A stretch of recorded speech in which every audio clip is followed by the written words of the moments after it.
Another very cool bike here. Some people aren't that keen on these things, and some people don't even know they existed. This is a Husqvarna 360 auto, so it's a fully automatic gearbox. So that means there's no clutch, there's no gears. It's a cross-country bike, so like an enduro bike. They were designed for the Swedish military, I believe, so that they could ride with the gun and the pack and this, that and the other, and not have to worry about changing gear. And I think it makes it a very cool thing. And they made these Husqvarna autos all the way through the 80s, and yeah, very simple idea. So it basically works on a series of like chainsaw clutches. So the faster the engine spins, each of the chainsaw clutches has like a different tension spring. So the faster it spins, the more inertia goes through the chainsaw clutch, and the more it spins out and then grips and then activates that gear effectively.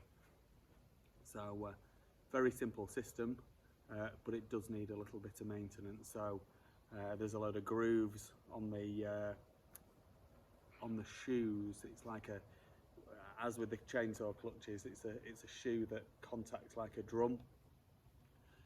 And those shoes, they have grooves which need cleaning out. So with a hacksaw blade is what people use, and then very regular oil changes. So if you've been riding it, you'll want to come back and change the oil. And you were advised to use Olin's shock oil in these. So probably using a similar thing would be the right thing to do. Apparently Maxima works.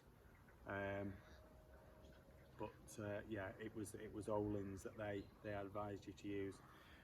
So I was going to give this a bit of a clean off, but in my general style, I like people to see them as they are, and it's an oily rag really. It's got little bits of issues, but probably nothing too bad that would make it an absolute nightmare to do. I have had the thing running. And I have had it riding. I know that a lot of you will be interested to know whether the automatic gearbox works. It does. There's a lever here which basically puts the bike into neutral.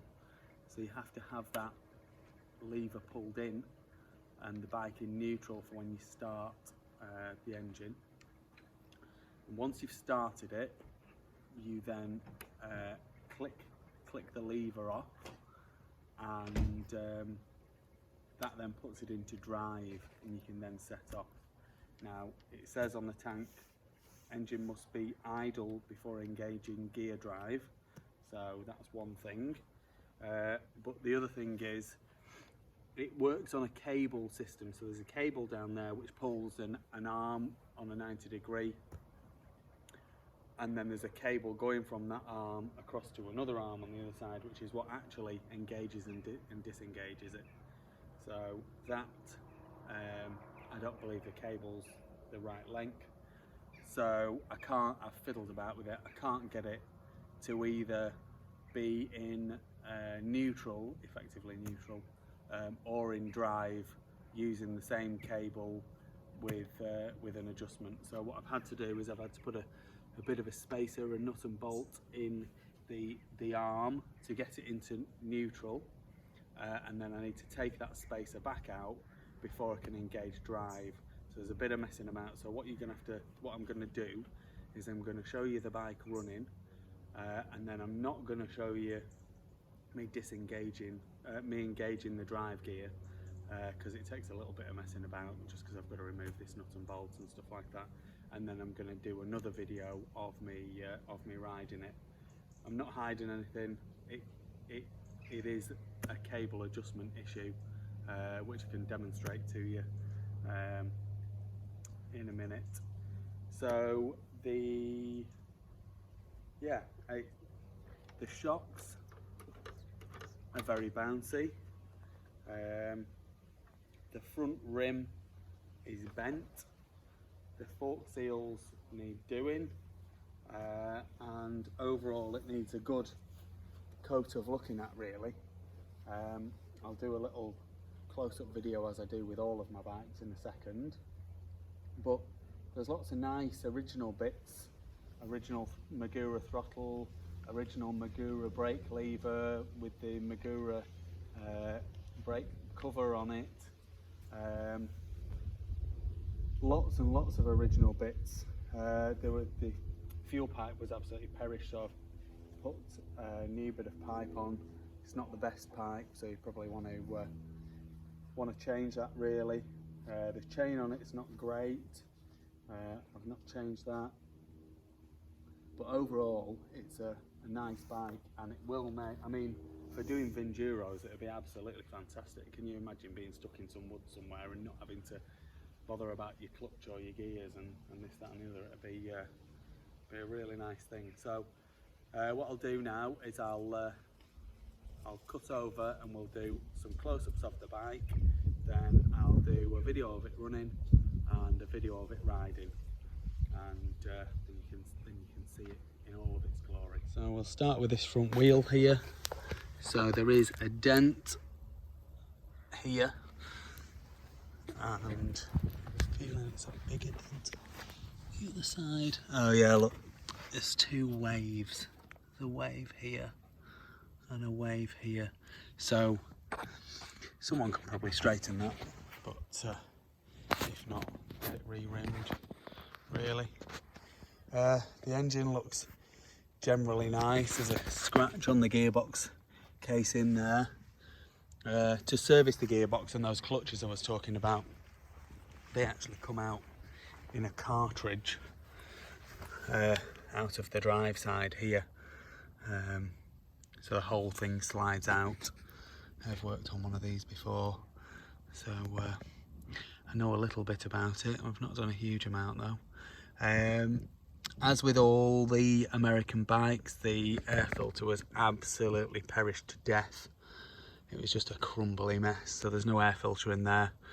So you'd need to replace that. The tank's in generally nice condition. You can see a bit of this chrome's going through. But if you're going to ride it, I'd say to leave it. Nice set of, there's the original brake lever and perch, original Magura throttle, nice set of made in England Renthal twin walls there. They would have been quite dear at the time. Someone's given this a bit more cooling by cutting a chunk out the back of the front fender. The exhaust pipe is in good condition apart from a dent there. It's got a sump guard on the bottom of the engine, so that's looking good. The airbox, as I say, looks reasonable. It's not the most clean thing in the world in there, but it's not bad at all. Seat, it's the original seat. It's got the Husqvarna emblem on the back. There's a bit of a rip at the front. So there's a rubber piece that should go on the tank to hold it down. They always go missing. So the tank will have come up and it will have hit the seat. Yeah, you can see there, and it will have ripped the seat. So that's what happens. I have a feeling the rear rim is also got a ding in it.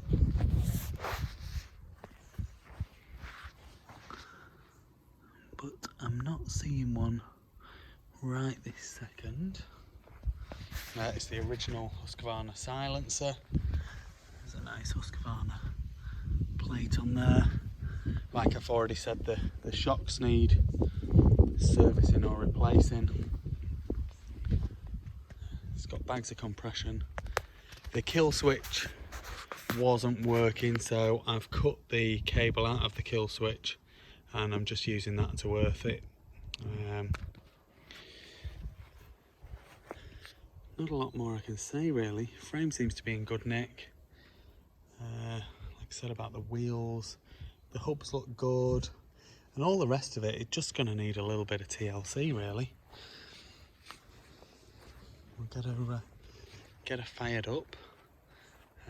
so you can see her running, and then we'll get her riding around a little bit. Cool thing to ride without the gears. It's just, you just slow down and turn and then just set off again. I mean, it's just there's so little to think about really, just rev and go, literally. I'm not the best with these left-hand kickstarts, and I've got a dodgy left knee at the minute, so I'm kicking it with my right leg, and it's been firing up like a good one earlier on today, but since then I've been to pick the kids up from school, so let's hope it still does.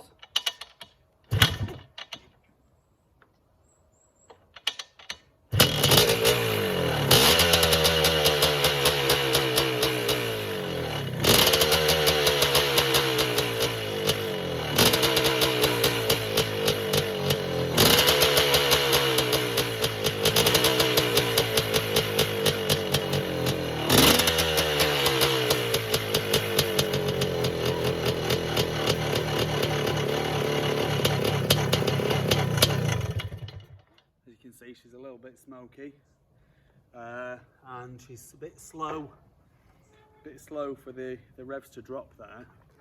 It's possible there's a slight air leak somewhere, so that would need a little bit of investigation,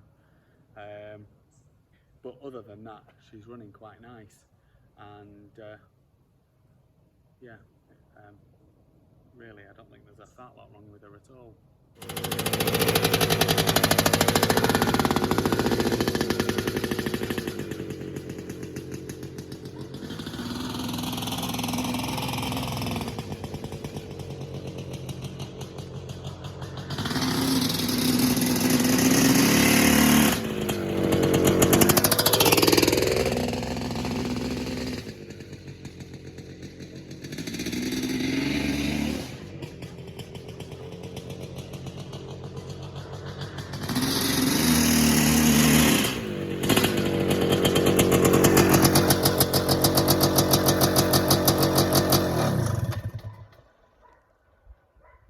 There you go, one 1977 Husqvarna 360 Auto running riding bike.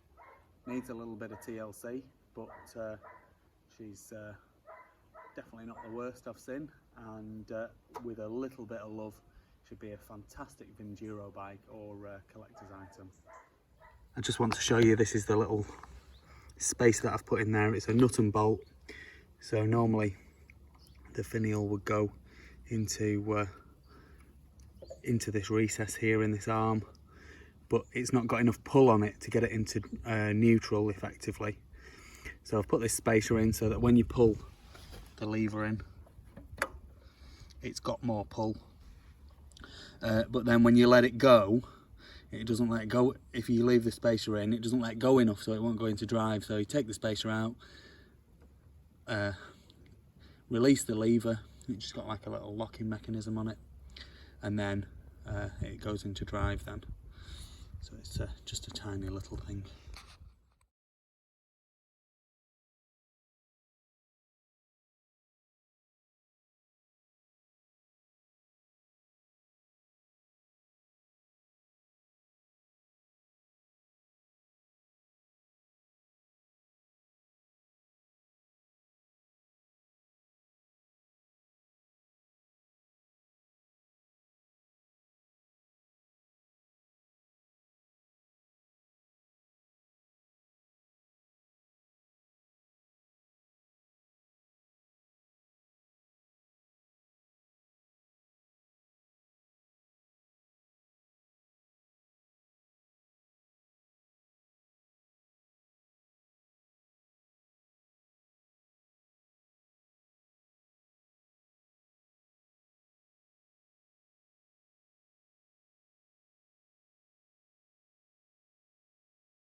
Please like this video and subscribe to my YouTube channel. Just search Phoenix Motos.